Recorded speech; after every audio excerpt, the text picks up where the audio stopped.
y yo podemos llenarnos de ese aceite en la presencia de Dios. De hecho, ya se lo compartí a través del Facebook y a través del WhatsApp, que el Espíritu Santo me dijo esa palabra en una madrugada cuando comenzó esto. Me dijo así, que teníamos el sueño que estuve, que estaba en un lugar y nos íbamos de viaje, y en ese viaje le digo a mi esposa, pero no llevamos aceite. Y fui a comprar, y cuando la persona estaba comprando, el que me estaba vendiendo, perdón, el aceite, le colocó mi número de cédula a una botella de aceite de como 2 litros. Pero entonces me sorprendió que no me la entregó. Y lo que el Espíritu Santo me dijo era que era el aceite de reserva.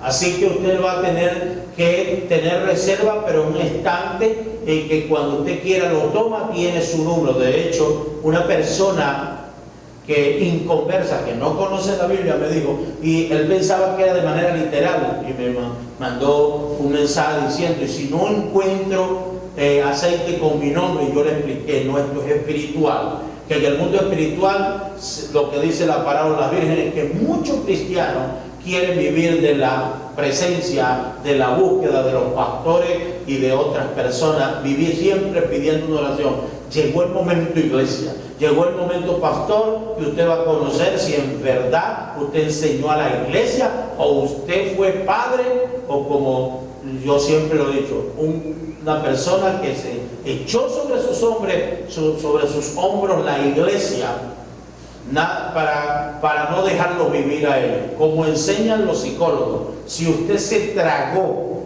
la iglesia y no lo dejó vivir. Una oportunidad, tuve la oportunidad de escuchar a un motivador que decía que una de las personas, nosotros a veces no dejamos vivir como padres a nuestros hijos, y por eso es que a veces nos infartamos, porque nos tragamos los problemas de las personas y no le damos herramientas a nuestros hijos o a las personas para que solucionen cada problema, y pretendemos solucionarle el problema todo. Así que, iglesia de Jesucristo, amado hermano, amado pastor, usted en este tiempo va a conocer si realmente tenía un crecimiento o era como la espuma, como la leche cuando se bate leche, que después reduce y usted va a ver qué es la cantidad que tiene. Usted en este tiempo va a saber quién es el verdadero cristiano.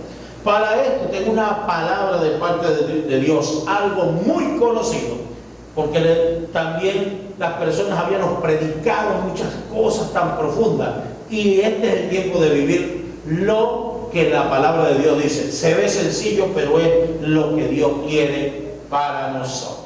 Libro de Salmo, capítulo 23, y voy a leerlo. Lo conocemos, pero yo lo voy a leer, porque a veces lo leemos y no tenemos revelación. Dice: Jehová es mi pastor, nada me faltará. En lugares de delicados pastos me hará descansar, junto a agua de reposo me pastoreará. Voy a leer ese versículo nada más. Voy a tratar de hacer una palabra de manera expositiva, mensaje positivo de todo el capítulo, pero me permití leer solamente esos 2 versículos. Tan profundo es la palabra, pero tan necesario conocer lo más sencillo de qué es un pastor para nosotros que tenemos ese título. Y nunca se le olvide, amado pastor, amado apóstol, porque el título lo que define es nuestra función.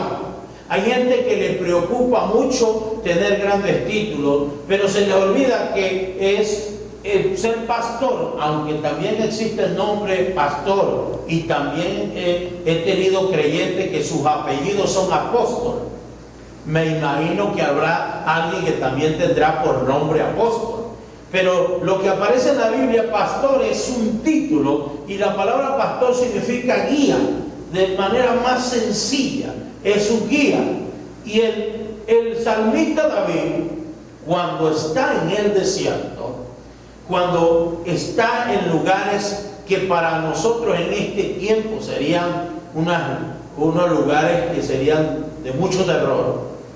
Y nosotros hemos hablado tanto de la parte espiritual, pero se nos olvida la física. Y por eso es que a veces fallamos y nos desanimamos, porque hemos vivido tanto en lo espiritual que cuando nos congregamos, y es por ello que a veces nos ellos a veces nos causan mucho problema no congregarnos, porque estamos acostumbrados a vivir un momento glorioso, y a veces tomamos como algo incluso muy místico. Y usted sabe que el misticismo lo que es brujería, un éxtasis es lo que tuvo el apóstol Pedro, que pudo ver, el Señor le mostró una visión, mata y come.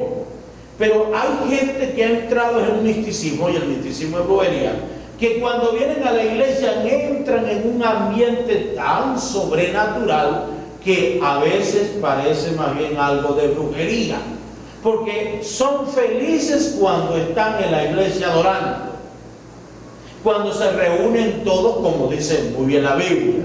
Y con esto no le estoy diciendo que no me hace falta a mí ministrar a multitudes, ministrar a las personas directamente, y que volvamos a esa normalidad de hacer un servicio en público hacia muchas personas. Pero usted no puede entrar solamente en la iglesia a un momento de gloria y cuando sale no lleva nada para la casa. Cuando usted sale de congregarse y no lleva nada para la casa, lo que le estoy diciendo es, les hablé hace un momento de aceite, no lleva aceite, para que su lámpara esté encendida en el mundo espiritual, para poder tener una batalla espiritual, pero que esa batalla espiritual usted la está librando en lo físico, porque se nos ha olvidado que David tenía una batalla espiritual, pero también tenía la física. No era mentira que el rey Saúl lo estaba persiguiendo. Y con esto quiero decirle a usted, amado hermano, y a usted, amigo que me está escuchando, que yo no hago menos las batallas que usted pueda tener en el mundo físico, porque a veces con solo decirle a usted no tiene fe para ello. Pero para mí es fácil decirlo muchas veces, porque yo superé algunas batallas físicas en el mundo espiritual, tuve esa batalla, pero no es mentira que estaba sufriendo el físico. No es mentira que la enfermedad está en el mundo espiritual, pero no es mentira tampoco que lo está sufriendo un dolor. Y el que tiene el dolor es el que hay que tratar de entenderlo, soltarle la palabra y orar a Dios para que esa persona pueda, en medio del dolor, creer que va a ser sano de toda enfermedad. La madre que tiene al hijo en el mundo de las drogas, ella está orando, la batalla es en el mundo espiritual, pero no es mentira que su hijo pueda estar metido en las drogas, que pueda morir de una sobredosis de droga, o que pueda meterse en problemas por consumir drogas. Entonces, no se olvide de que usted tiene una batalla espiritual en el mundo espiritual, pero también tiene que hacer la batalla física. Le explico. Fácil, siempre lo explico a la congregación cuando tengo la oportunidad de predicarles y cuando tengo la oportunidad de aconsejar. Que eso es como cuando la Biblia dice que los hijos Dios nos los ha dado, y que todos nuestros hijos nosotros creemos que mi casa y yo serviremos al Señor. Pero escúcheme bien, y la parte de la corrección, usted en el mundo espiritual lucha con la parte espiritual, enseña la palabra, pero usted también muchas veces tiene que tener algún tipo de corrección cuando esos hijos le presenten una batalla física en la desobediencia, que no quieran ir, que no quieren hacer. Y con esto no le estoy diciendo que sea solamente una corrección corporal. Cuando usted está pidiéndole a Dios un trabajo, o un empleo, usted está haciendo una guerra espiritual porque sabe que el enemigo no quiere que suceda, pero usted tiene que hacer la guerra física, que a veces que a veces hay que luchar con personas en el mundo físico, es decir, hay que mostrarse.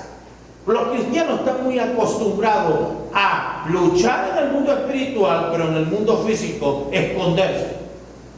Le doy una experiencia que tuve para poder que me entienda sobre lo que le quiero enseñar.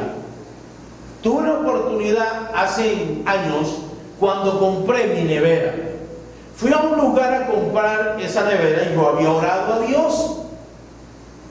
Yo había orado al Señor para comprar esa nevera, incluso para saber si era la voluntad de Dios que comprara esa nevera, porque era una nevera importada. Y de hecho la iba a comprar en una importadora. Oré al Señor, en el mundo espiritual luché y Dios en el mundo físico me proveyó el dinero. ¿Se da cuenta? Porque yo no voy a llegar al comprador y decirle, bueno, el Señor me proveyó, ya me dijo que Él me dio el dinero. Pero la persona me va a preguntar, pero démelo en físico. La moneda.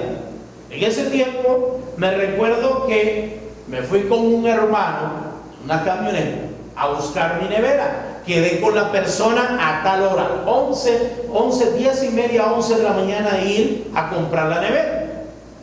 Pero luego cometí el error, y fíjese, eso sigue siendo la batalla espiritual.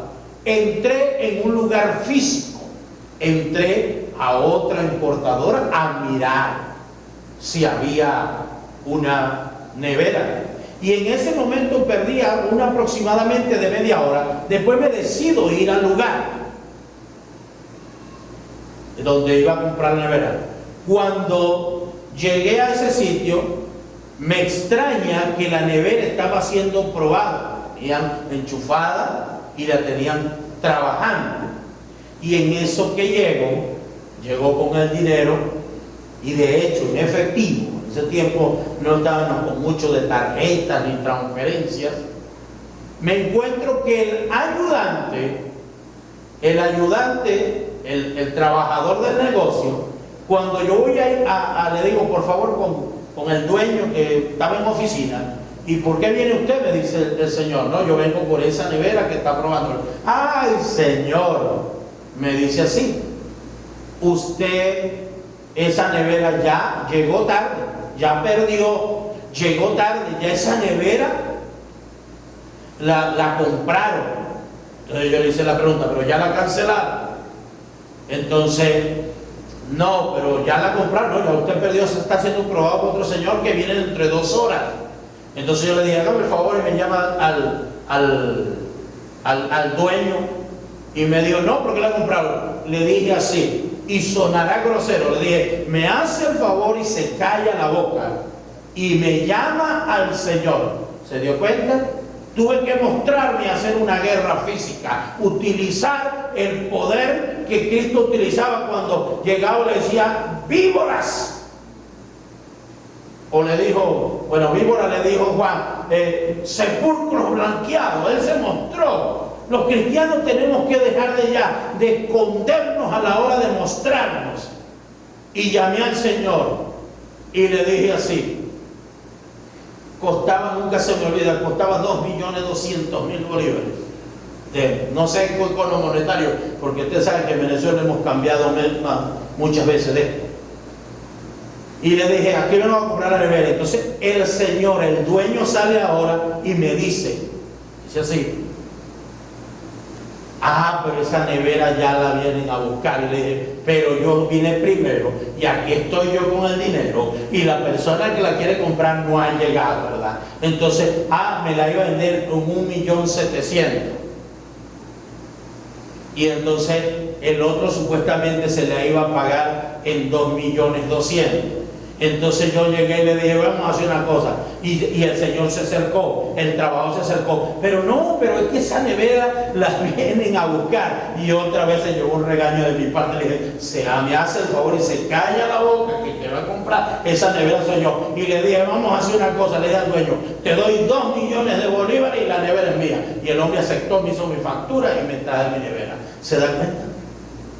Si no hago la guerra física, si solamente soy una ovejita muy blanca y entonces no digo nada, está bien, no es la voluntad de Dios, porque si hubiera sido la voluntad de Dios, si era la voluntad de Dios, pero yo me puse a perder por no confiar en Dios, me puse a perder en una importadora tiempo, y en ese tiempo llegó otra persona a comprar. Por eso dice la Biblia que retén lo que tú tienes para que nadie tome tu corona, hay que llegar a tiempo. Y hablando, aunque suene un poco loco, pero de una manera de introducir la palabra, mira lo que dice: Jehová es mi pastor y nada me faltará. Pero nada hacemos con saber que el Señor tiene título de pastor. Yo lo quiero ver en mi vida, que ese título funcione. Si Él es Padre, yo lo voy a disfrutar. Porque si Él es Padre, me da amor. Entonces yo quiero no solamente sentirlo en manera de adorar, yo lo quiero sentir en mi físico, que produzca incluso sensaciones. Y no es que sea un predicador puro sensorial, que si siento la presencia de Dios, que si siento un escalofrío, está el Espíritu de Dios conmigo, yo sé. Pero si Él dice que el gozo, hablándose del otro título que tiene el Señor de esposo, si el gozo del Señor será como el gozo del esposo con la esposa, pues eso sobreentiende que yo voy a sentir un gozo mayor que el que siento en una relación. Jehová es mi pastor y nada me faltará. Entonces, en el mundo espiritual, Él es el pastor que bendice mi estado. Bueno, lo vuelvo a decir: Él es el pastor espiritual, pero que bendice mi estado. Y no se le olvide, deje de estar leyendo, estudiando la palabra de Dios solamente para saber versículos bíblicos, que la Biblia es para aprenderla de memoria. Si, escúcheme bien, si Él es mi pastor, nada me faltará. Nada.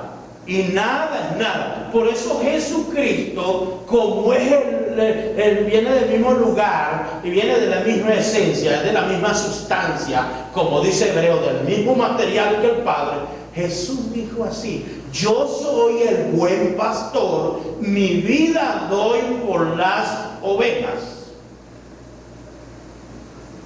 Jesús vino a demostrarse, vino a materializar, vino en lo físico, el verbo se hizo carne, para que supieran que si es en serio, que Jehová es nuestro pastor. Se vino a la tierra a través del cuerpo de Jesucristo.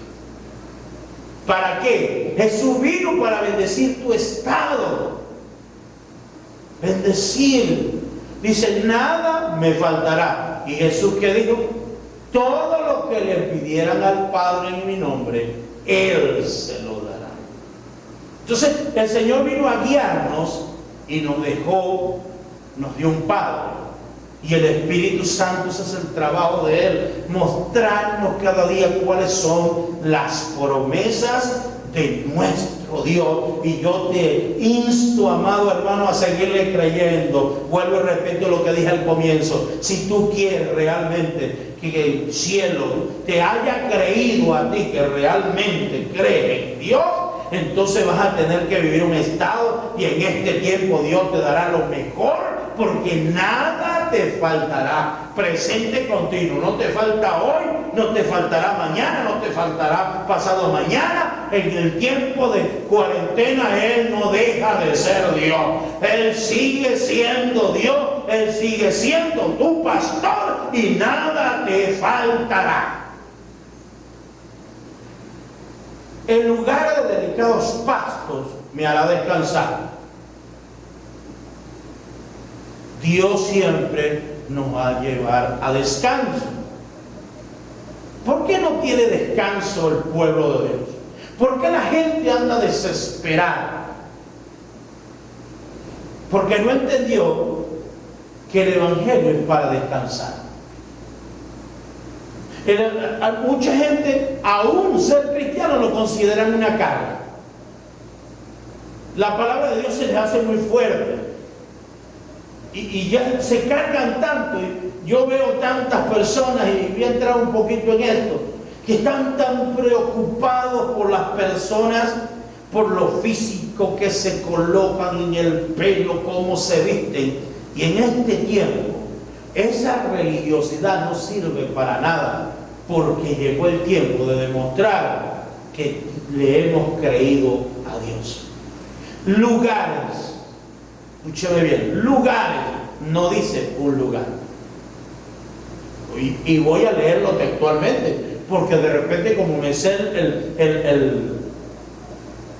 el salmo o la palabra, conozco la palabra, no sea que le coloque algo, pero yo estoy leyendo que dice: en lugares de delicados pastos me hará descansar.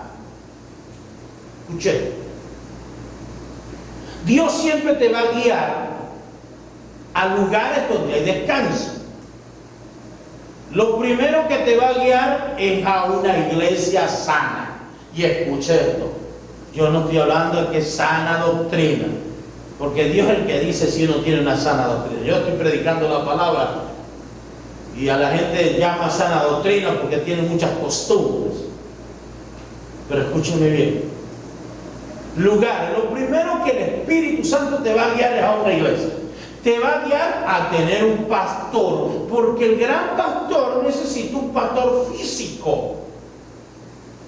Porque es lo que la gente quiere. Ya cuando sabe 2 o 3 versículos de la Biblia, ya quieren ser independientes, y algunos duran tanto en una iglesia y no se sujetan. Que dice la Biblia, amados hermanos, sujetados a los pastores, porque ellos darán cuenta a Dios. Y si lo hacen, no es provechoso.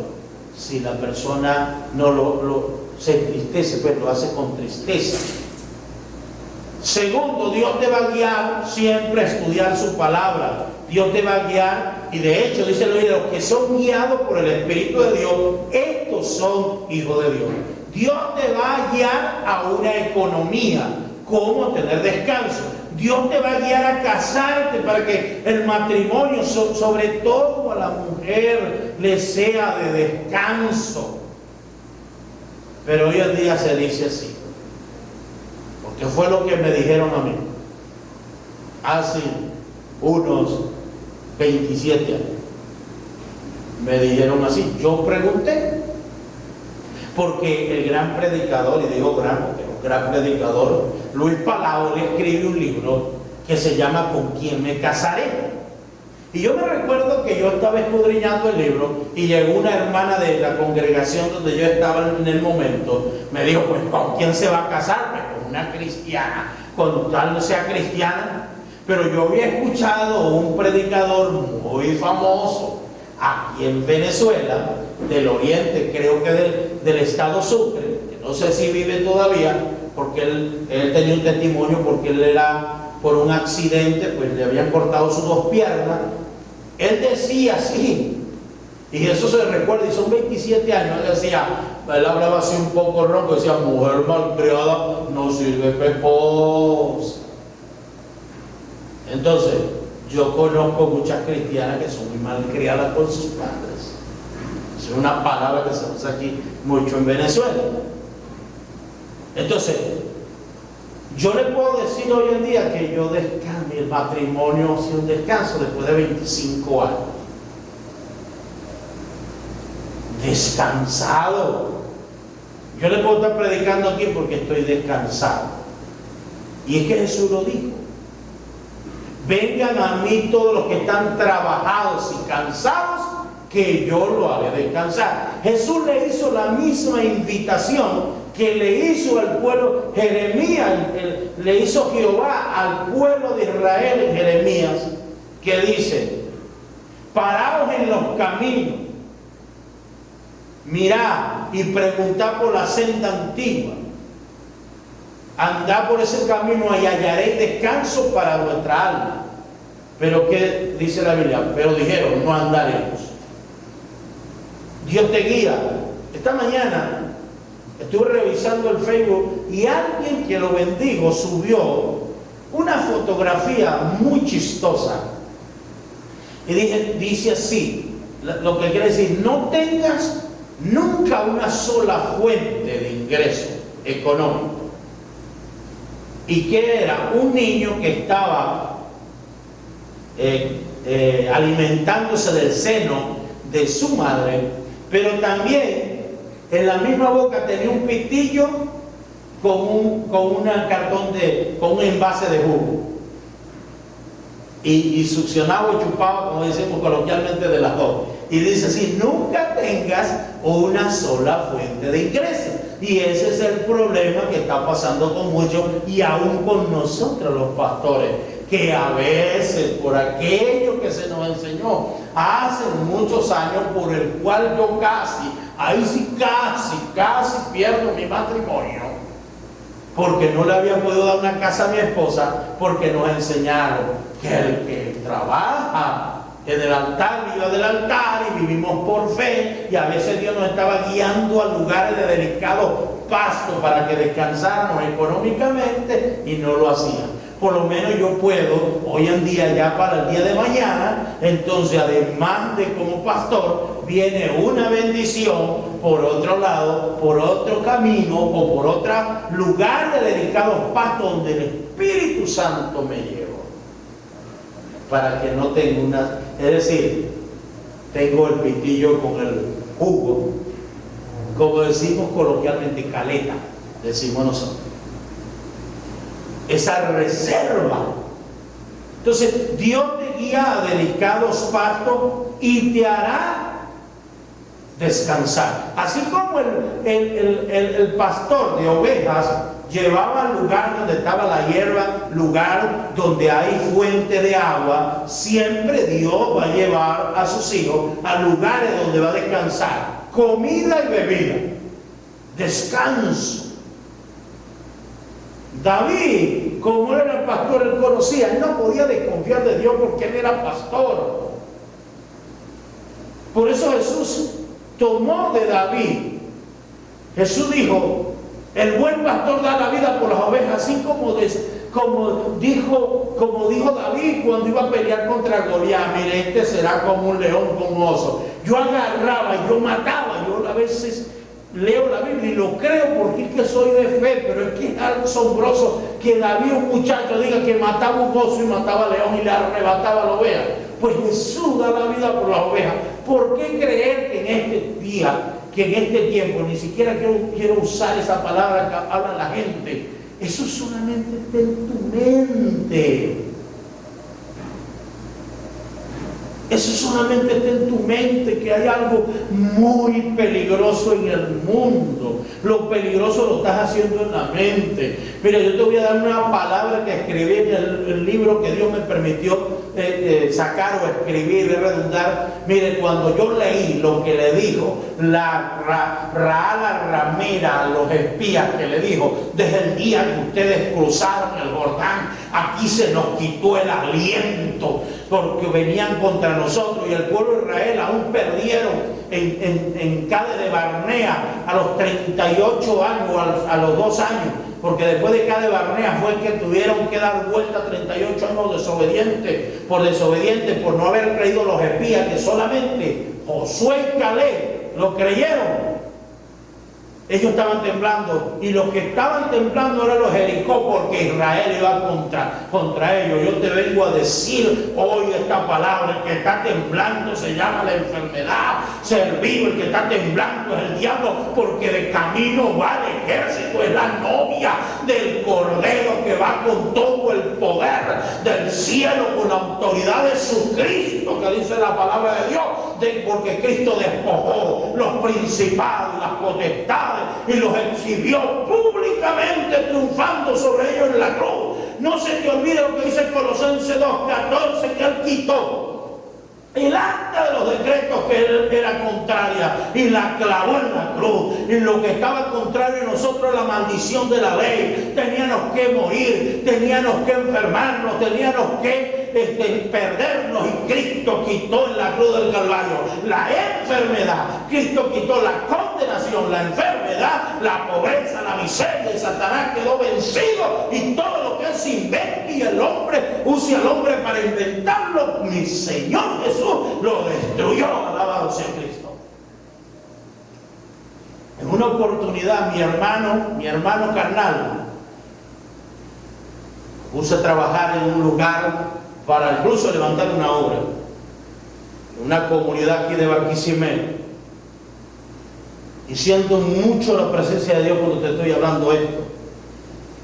Y él me dijo, no, muchas iglesias han entrado en el barrio y llegan y dicen así: es muy terrible, los demonios que aquí hay son muy fuertes en esta comunidad, y es muy fuerte, y todos los que predican cuando se paran ahí, hacen la campaña, decía, en la actividad en la cuadra de mi casa, dicen que hay unos demonios muy fuertes. Y yo le dije, muy tranquilo, le dije, sí, pero a todos esos demonios fuertes mi Jesús los derrotó en la cruz. Y él dijo, verdad, y se cayó, hizo silencio, porque con esto, ¿quiénes son los que están dando la información de este problema de enfermedad? ¿Son cristianos o son mundanos? ¿Acaso Bill Gates es cristiano? ¿Acaso él es cristiano? Que fue uno de los que acaba de decir que jamás volveremos a la normalidad. Sea lo que sea, Jesús venció en la cruz la enfermedad.